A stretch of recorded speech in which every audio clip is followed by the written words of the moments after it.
రాజీనామాలు చేయించడం జరిగింది. అంటే కేంద్ర ప్రభుత్వం తల ఒగ్గి చేయించిందంటారు మీరు? ఖచ్చితంగా అంతేనా? అనివార్యం. అంటే మీరు గత్యంతరం లేక అనే పదం వాడారంటే అంటే కేంద్రం వెనకడుగేసింది అనేది మీ మీ మీ స్టాండ్. అది అనివార్యం అండి, చెయ్యాలి. ఎందుకంటే ఉద్యమం అనేటువంటిది విద్యార్థులకు సంబంధించి ఆషామాషాది కాదు. వాళ్ళు వాళ్ళు చాలా స్పష్టంగా చెబుతున్నారు, do not mess with the younger generation అని. ఈ జనరేషన్ తో పెట్టుకుంటే మామూలుగా ఉండదు అనేటువంటి లెక్కలోనే వాళ్ళు మాట్లాడుతున్నారు. వాళ్ళు ఎక్కడ తగ్గలా. మీరు చూసారు కదా, ఉద్యమాలు ఏ స్థాయిలో కూడా తగ్గకుండా నడిపించారు వాళ్ళు. అంటే ఇంత ఉద్యమము ఈ మధ్యకాలంలో ఎప్పుడు కూడా మనం చూశారు మాస్టర్. కాబట్టి స్వతంత్రం అనంతరం అప్పుడు స్వతంత్ర పోరాటం జరిగిన తర్వాత బహుశా ఇదే ఢిల్లీలో జరుగుతున్నటువంటి ఉద్యమం చూస్తే అది మరి భారతదేశ యువత ఏ విధంగా స్పందిస్తుంది, ఏదైనా అన్యాయం జరిగినా అక్రమాలు జరిగినా అది ప్రభుత్వాలు ఏదైనా కావచ్చు. ఇప్పుడు మనము కాంగ్రెస్ పార్టీ మద్దతు ఇచ్చిందని దాన్ని మనం తప్పు పట్టాల్సిన అవసరం లేదు. ఒక అపోజిషన్ పార్టీగా కాంగ్రెస్ పార్టీ మద్దతు ఇవ్వడం అనేటువంటిది అది అది న్యాయమైనటువంటిది. ఎవరున్నా అంతే, అది వాళ్ళున్నా మరొకరున్నా ఎవరైనా సరే కోరిక న్యాయమైందా కాదా అనేది చూడాలి. ఎవరు మద్దతు ఇచ్చారు, ఎవరు వెనకున్నారు, ఎవరు వీళ్ళకి ఆర్థికంగా సపోర్ట్ చేశారు, ఇవన్నీ అంశాలు పక్కన పెట్టాలి. అంటే ఈ విద్యార్థుల ముసుగులో కొంతమంది ఆందోళనకారులు జొరబడ్డారు అని చెప్పేసి ఇందాక రామకృష్ణ గారు మాట్లాడారు కదా, సో మీరు ఆ అంశానికి ఏం చెప్తారు సమాధానం?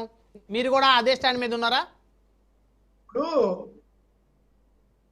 బ్రహ్మనాయుడు గారు ఉద్యమం జరుగుతున్నప్పుడు కొంతమంది అలాంటి వాళ్ళు కూడా ఎంటర్ అవుతారు. వాళ్ళ స్వార్థం కోసం, వాళ్ళ అజెండా ఏదో ఉంటది, వాళ్ళ అవకాశం కోసం వాళ్ళు చూస్తారు. వాళ్ళు ఏదో డిస్టర్బ్ చేయాలనో లేకపోతే మరొక విధంగా రాజకీయ ఎత్తుగడలు కూడా ఉంటాయి.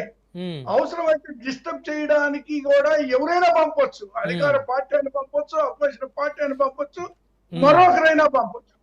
ఎవరైనా సరే ఉద్యమాన్ని నీరు గార్చడానికి చేసేటువంటి ప్రయత్నం చేయొచ్చు. కానీ అల్టిమేట్ గా ఆ ఉద్యమం యొక్క స్వరూపము ఏంటి, లేదా ఉద్యమం దేని కొరకు చేస్తున్నారు అనేటువంటిది నిజాయితీగా ఉండదు. ఆ ఉద్యమం అనేటువంటిది అవసరం అనేటువంటిది భారతదేశ ప్రజలు గుర్తించారు కాబట్టి అన్ని రాష్ట్రాలు కూడా స్ప్రెడ్ అవుతున్నటువంటి సందర్భంలో తీసుకున్నటువంటి నిర్ణయమే మరి ధర్మేంద్ర ప్రధాన్ గారి యొక్క రాజీనామా. ఇప్పుడు అదే ముందే తీసుకున్నట్టయితే ఈ పరిస్థితి ఉండేది కాదు. మనం ఇప్పుడు మాట్లాడుకోవాల్సినంత అవసరం లేదు. అంటే ముందే అంటే వాళ్ళు కూడా ఒకసారి అన్ని విశ్లేషణ చేసుకోవాలిగా. అదేనండి, విశ్లేషణ చేసుకున్నాకే అది రద్దు చేశారు. అది రద్దు చేశాకే మళ్ళీ పెట్టారు. ఆ తర్వాత అధికారులు వాళ్ళ మీద కొంతమంది మీద చర్యలు తీసుకున్నారు. వాళ్ళ మీద ఎంక్వైరీలు, సిబిఐ ఎంక్వైరీ వేశారు. దాని మీద కేసు నడుస్తా ఉంది. అంటే ఇప్పుడు దాంట్లో పొరపాటు జరిగింది అని గుర్తించారు కదా. కాబట్టి నైతిక బాధ్యత వహించి ఆయన అప్పుడే రాజీనామా చేయవలసి ఉంది. అంటే పొలిటికల్ అకౌంటబిలిటీ అనేటువంటిది ఉండేది అప్పుడు చేస్తే. కాబట్టి ఇంత పెద్ద ఉద్యమం చేసిన తర్వాత చేయడం అనేటువంటిది సరే, అది వేరే విషయం. ఎప్పుడు చేశారనేది కాదు, మొత్తానికి చేశారు. వాళ్ళు శాంతించారు. మరి వాళ్ళు కూడా వాళ్ళు ఏదైతే డిమాండ్స్ పెట్టారో, కేసులు ఎత్తేయాలనో లేదా చనిపోయినటువంటి వాళ్ళకి మళ్ళీ ఏదో కాంపన్సేషన్ ఏదో ఒకటి చేయాలనో ఏదో కొన్ని డిమాండ్స్ పెట్టారు. దానికి కూడా ప్రభుత్వం దాదాపుగా అంగీకరించింది. రేపు మంగళవారం ఎప్పుడో రిటర్న్ గా కూడా ఇస్తాం అన్నారు వాళ్ళకి. అయితే అంతవరకు కేంద్రంలో జరిగింది. అయితే నేను ఒక మాట చెప్పదలుచుకున్నాను బ్రహ్మనాయుడు గారు, ఆంధ్రప్రదేశ్ లో కూడా డిఎస్సి జరిగింది. 16,000 మంది ఉద్యోగాలు అనౌన్స్ చేశారు. 16,000 మంది. అందులో కూడా అక్రమాలు జరిగినాయి అని మేము చాలా గొడవ చేస్తా ఉన్నాం. చాలా రోజుల నుంచి దాన్ని తీసుకొస్తున్నాం. జరిగినటువంటి వాటికి సాక్ష్యాధారాలతో కూడా చెప్తా ఉన్నాం. అయినప్పటికీ కూడా ఎక్కడ కూడా ప్రభుత్వం ఆంధ్రప్రదేశ్ లో స్పందించలేదు. అనేది జరగలేదనేది ఆంధ్రప్రదేశ్ ప్రభుత్వం యొక్క వారి స్టాండ్, వారి అభిప్రాయం.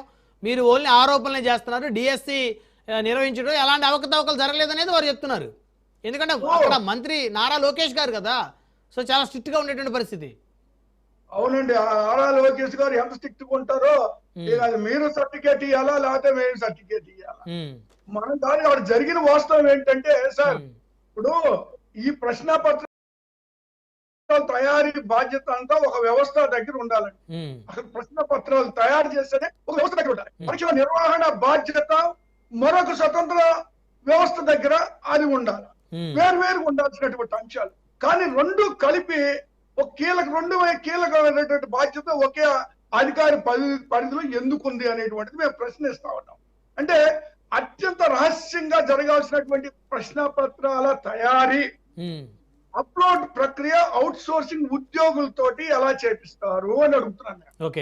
అదే అవుట్ సోర్సింగ్ ఉద్యోగికి మరి ఆయన కూడా ఎగ్జామ్ రాయడం జరిగింది. అంటే ఆ ఉద్యోగం ఎవరైతే అవుట్ సోర్సింగ్ చేస్తున్నారో అతనే మరి డిఎస్సి ఫస్ట్ ర్యాంక్ ఎలా వచ్చింది మీరు చూడండి. ఫస్ట్ ర్యాంక్ వచ్చింది ఆయనకి. మరి దానికి ఎందుకు ప్రభుత్వం స్పందించలేదు? మేము ఎప్పుడైతే ఈ పాయింట్ రైజ్ చేసామో, దీనికి సంబంధించినటువంటి సాక్ష్యాధారాలు బయట పెట్టామో, వెంటనే ఏం చేశారు వాళ్ళు? ఆ లిస్ట్ లో నుంచి అతన్ని తొలగించేశారు. చూడండి, ఆ లిస్ట్ లో నుంచి ఎలా తొలగిస్తారు? నువ్వు వన్స్ అనౌన్స్ చేసిన తర్వాత ఫస్ట్ ర్యాంక్ వచ్చినటువంటి పర్సన్ మరి ఈ విధంగా అక్రమాలు జరిగినాయి వెంటనే అతని యొక్క లిస్ట్ లో నుంచి తొలగించి అతని డేటా కూడా మాయం చేసి పడేశారు. ఇలాంటి అన్యాయాలు జరిగినాయి, అక్రమాలు జరిగినాయి కాబట్టి మేము ఖచ్చితంగా మరి లోకేష్ గారిని రాజీనామా చేయాలి మేము కోరుతున్నాం. మేము రేపు 28వ తారీఖు కూడా ఉద్యమాన్ని చేపట్టబోతా ఉన్నాం. ఏది లోకేష్ గారిని విద్యాశాఖ మంత్రిగా రాజీనామా చేయమని చెప్పేసి ఉద్యమాన్ని చేయబోతున్నారా వైఎస్ఆర్ కాంగ్రెస్ పార్టీ?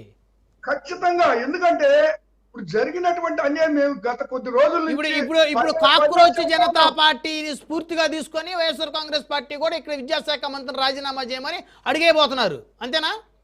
కాదండి, ఆ కాక్రోచ్ జనతా పార్టీ ఇప్పుడు వచ్చిందని మేము ఈ యొక్క జరిగినటువంటి దాదాపు ఇవి 2 నెలలు పైన అవుతున్నట్టుంది. జరిగినప్పటి నుంచి కూడా మేము డిమాండ్ చేస్తానే ఉన్నాం. దాని మీద డిమాండ్ చేస్తున్నాము. సిబిఐ ఎంక్వైరీ వేయమంటున్నాము. వీళ్ళు ఎలాంటి ఎంక్వైరీ వేయకుండా దాన్ని అలాగే కొనసాగిస్తున్నారు. స్పోర్ట్స్ కోటా ఉంది సార్. నేను ఒక స్పోర్ట్స్ మెన్ గా నేను నేషనల్ ప్లేయర్, నేను స్పోర్ట్స్ మెన్ గా నాకు ఒక ఐడియా ఉంది దీని మీద.